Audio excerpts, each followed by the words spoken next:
Okay, I thought I'd make a little video showing what my favorite brushes and combs are. I'm just going to do brushes and combs for right now. So I want to start with this. This is a wet brush, and I really love this. It's of course great for combing their hair when it's wet, but it's also good when it's dry, especially for the shorter haired ones. And you know, it's not pokey, and it's really good. I really like it. And this one, it's also a wet brush, but as you can see, it has the slats, and it's supposed to be really good for blow drying because, you know, then the air can get through while you're brushing them. And you want to brush them while you're blow drying if you want to get that nice, straight, silky, sleeky look. So I haven't used this yet because I just got it, so I can let you know if you're interested how it works. And I also recently found these little mini wet brushes, which I think is going to be really great on the Yorkies, you know, especially on their face, because, you know, this one's kind of big for them. And I found this on Amazon.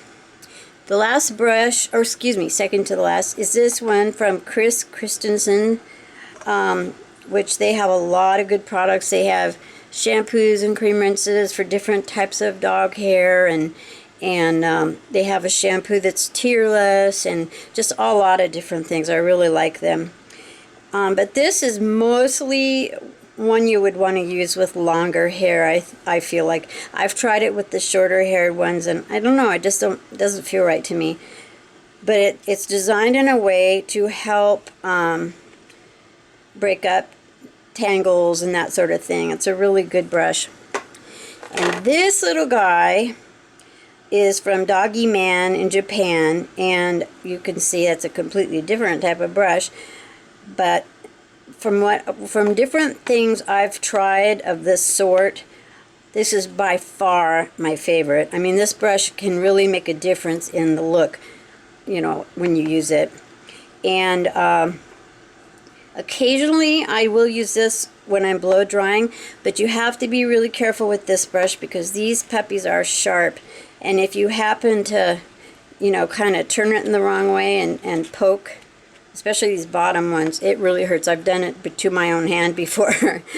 But if you use a light hand when you're using it, you know, don't press down a lot, and keep it flat.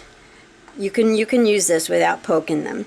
It really was meant to be that you would have your hand between the brush and their skin. Then you would brush the hair with your hand behind it so you wouldn't poke them. But some places that's hard to do, of course. And then combs. If you're going to want your baby to have a top knot, you gotta have one of these combs. This tip is so great for helping to separate out the hair, and the ones that have the plastic tip, it's not pointed enough. It does not work very well. So you gotta have at least one of these. I personally have 3. I've got one, you know, in all 3 different places. And then these are really great. These metal combs, they come in a variety of sizes. This one here I believe is 5 inches, and you can see that the teeth are different on each side. This side here is really good for doing their face and, you know, getting little crumbs out of their face or tear stuff out of their face. And also for combing through the hair daily. Sometimes I will use this first and then go through it with this side where the tines are closer together. But sometimes I use this one. It's nice to have both, but really this is my favorite. And this is a flea comb, actually, which is really good also for helping to remove stains.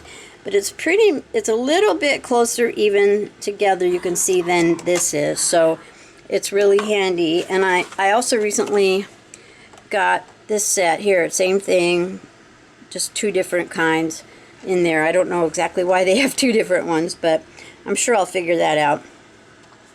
And one more thing, when I'm working on cleaning their eyes, you know, getting the goop out of the corner or whatever, you know, if you keep it clean daily, then they don't get tear stains and all that. This is the best thing to use. It kind of, you know, helps with bacteria. It's a little bit of a disinfectant. Well, not a disinfectant, but a little bit antibacterial, I believe. Because, you know, I used to use it on my contacts, and they always said that. So, anyway, you can get a cotton swab really wet, or a cotton round really wet, and clean the corners of their eyes, and then comb it out with a flea comb. And it helps to remove any kind of particles that they got maybe from eating or eye goop or whatever. So I think that's about it for now. Let me know if you have any questions.